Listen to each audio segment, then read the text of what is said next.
Om Swastiastu, Assalamualaikum warahmatullahi wabarakatuh. Salam sejahtera untuk kita semua, Shalom Nama Budaya. Perkenalkan, nama saya Desa Ayunanda Sintia Dewi, absen 3, NIM 19157444013, kelas 3C, Prodi D4, Manajemen Bisnis Internasional. Jadi pada kesempatan yang baik ini, saya akan mempresentasikan sebuah proyek akhir dari mata kuliah aplikasi multimedia, di mana saya mengambil tema objek wisata dan saya beri judul Bali Butterfly Park Tabanan. Langsung saja, sebelumnya mohon maaf jika nantinya saya menggunakan bahasa informal dalam penyampaian materi ini. Adapun konten yang akan saya berikan atau sajikan, yaitu yang pertama ada profil, yang kedua ada harga tiket, yang ketiga ada jenis kupu-kupu, dan yang keempat ada fasilitas. Langsung saja. Yang pertama, profil Bali Butterfly Park Tabanan. Bali Butterfly Park Tabanan adalah tempat wisata yang digunakan sebagai tempat pelestarian dan penangkaran kupu-kupu terbesar di Bali, di Indonesia, bahkan di Asia Tenggara. Selain itu, Bali Butterfly Park Tabanan juga digunakan sebagai tempat edukasi dan penelitian. Bali Butterfly Park Tabanan dibuka secara resmi pada tanggal 17 Desember 1996 di Jalan Batu Karu, Sesaden Buruan, Penebel, Kabupaten Tabanan, yang diresmikan langsung oleh Ibu Asyawati Oka selaku Ketua Tim PKK Provinsi Bali.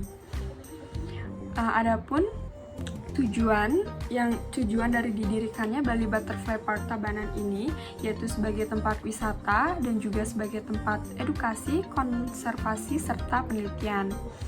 Dan sasarannya ini dituju yaitu seluruh wisatawan lokal maupun internasional tanpa adanya batasan usia maupun pekerjaan. Selanjutnya ada price list. Sebelumnya ada note yang harus diingat, yaitu bahwa semakin banyak yang mengenal kupu-kupu, maka akan semakin banyak pula yang peduli terhadap keberadaan kupu-kupu. Jadi kita bisa peka, bisa menjaga populasi kupu-kupu agar tidak punah seperti itu. Selanjutnya yang kedua yaitu ada price list di Bali Butterfly Park Tabanan. Adapun harga tiket untuk wisatawan lokal, harganya cukup terjangkau, di mana untuk anak-anak hanya sebesar 20.000 dan dewasa hanya 40.000. Sedangkan untuk wisatawan asing, di mana untuk childnya yaitu 50.000 dan adultnya 100.000. Bali Butterfly Park Tabanan dibuka dari hari Senin sampai Minggu, dimulai dari pukul 8 sampai 5 sore, pukul waktu Indonesia Tengah. Dan nomor telepon yang bisa dihubungi yaitu 0361 894 0596. Lanjut, ada grafik jam favorit pengunjung.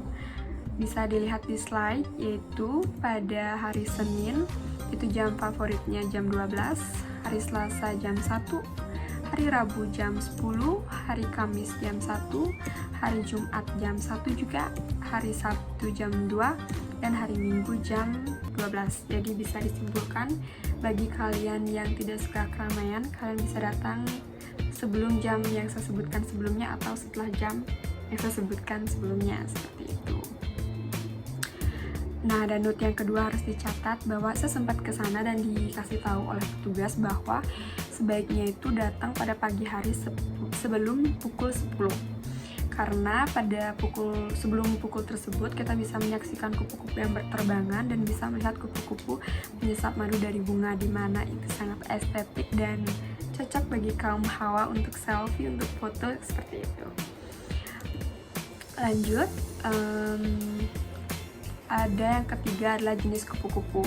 Nah, hasil penelitian pada tahun 2010 itu diketahui bahwa terdapat 15 jenis atau spesies kupu-kupu yang ditangkarkan di Bali Butterfly Park Tabanan, yang terdiri dari 2 famili atau keluarga, yaitu Papilionidae dan Nymphalidae. Yang pertama itu ada dari famili Papilionidae. Jadi mohon maaf nanti ada kesalahan kata dalam nama ilmiah ini, mohon dikoreksi di bagian komen.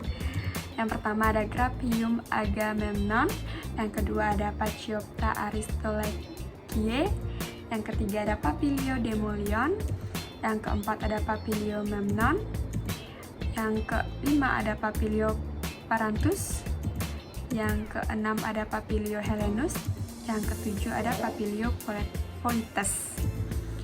Selanjutnya dari famili Nymphalidae, yang pertama ada Cetiosia hypsa, yang kedua ada Eploea penareta, yang ketiga ada Telesalia balisaltid, yang keempat ada Vindula de Jones, yang kelima ada Modusa protris, dan yang keenam ada Eploea cors. Nah, perlu juga diketahui bahwa ada jenis kupu-kupu yang dilindungi di Bali Butterfly Park Tabanan, atau dengan kata lainnya kupu-kupu yang langka, seperti itu.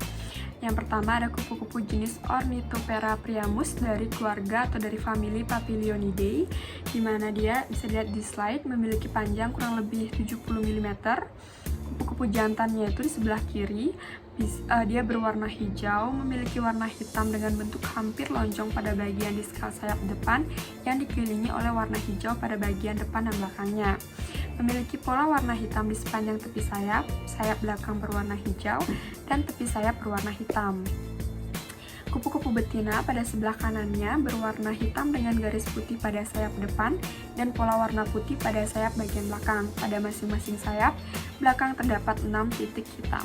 Dan yang kedua ada kupu-kupu jenis Troides helena dari keluarga atau famili Papilionidae, di mana dia memiliki kurang lebih panjangnya 70 mm. Pada kupu-kupu jantan, bagian apikal sayapnya berwarna hitam dan di bagian tornus terdapat titik hitam yang terpisah. Sayap belakang berwarna kuning emas dengan vena berwarna hitam.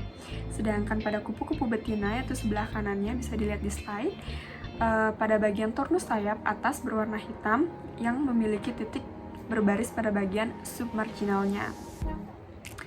Oke, perlu diingat baik-baik. Ada note yang ketiga nih, jadi apapun jenisnya tetap harus dilindungi agar populasi kupu-kupu tidak punah. Jadi jangan pilih kasih, kasarnya seperti itu. Selanjutnya ada fasilitas di Bali Butterfly Park Tabanan. Bisa dilihat di slide. Yang pertama ada lobby, yang kedua ada taman kupu-kupu, yang ketiga ada gazebo, yang keempat ada museum, yang kelima ada ruang kepompong dan ruang serangga, dan yang keenam ada restoran. Nah, pada area lobby terdapat beberapa ruangan seperti ruangan informasi, ruangan tiket, dan toilet, seperti itu. Cukup luas menurut saya. Selanjutnya ada area taman kupu-kupu, di mana area taman kupu-kupu ini cukup luas dengan jalur pedestrian dan pola sirkulasi radial. Nah, pedestrian itu merupakan jalur pejalan kaki yang umumnya sejajar dengan sumbu lain dan lebih tinggi dari permukaan kekerasan jalan untuk menjamin keselamatan pejalan kaki yang bersangkutan. Adapun pola sirkulasi radial ini yaitu memiliki pola jalan yang berkembang dari atau menuju suatu tempat. Jadi kalian tidak kebingungan, tidak putar-putar gitu, jadi aman lah. Ada penunjuk-penunjuk jalan juga, jadi tidak akan tersesat, seperti itu. Selanjutnya ada area gazebo. Ini dia berada di area tengah taman. Cukup besar, ukurannya sekitar 15 meter kuadrat, di mana gazebo ini berfungsi sebagai tempat peristirahatan para pengunjung. Maksudnya jika pengunjung lelah, kepanasan, kayak gitu, butuh istirahat, tempat duduk, gazebo adalah jawabannya, seperti itu. Selanjutnya itu ada area museum. Nah, di area museum ini terdapat beragam jenis kupu-kupu dan juga tempat penjualan souvenir. Jadi bagi kalian yang ingin membawa buah tangan atau oleh-oleh bisa mampir ke sini beli, harganya terjangkau pastinya. Selanjutnya adalah ruang kepompong dan serangga. Nah, di ruang kepompong ini biasanya larva kupu-kupu yang sudah menjadi kepompong dipindahkan ke ruangan khusus ini. Ruangan khusus ini ukurannya dikasih tahu sekitar kurang lebih 20 meter kuadrat dengan bentuk bangunan segi 6. Selanjutnya ada ruang serangga, di mana ini ditempatkan di area taman berbentuk gua yang di dindingnya itu terdapat kandang serangga. Jadi kalian tidak usah khawatir jika serangganya akan lepas, tidak seperti itu. Semuanya itu dijamin aman, tentram, damai. Dan yang terakhir itu restoran, di mana area restoran ini cukup luas. Dia menggunakan arsitektur Bali dan terletak di area depan sehingga dapat diakses dari luar maupun dalam taman. Jadi sekian presentasi yang dapat saya sampaikan. Mohon maaf jika ada kesalahan kata maupun materi yang saya sajikan. Akhir kata saya ucapkan terima kasih banyak. Om Santi Santi Santi Om. Wassalamualaikum warahmatullahi wabarakatuh.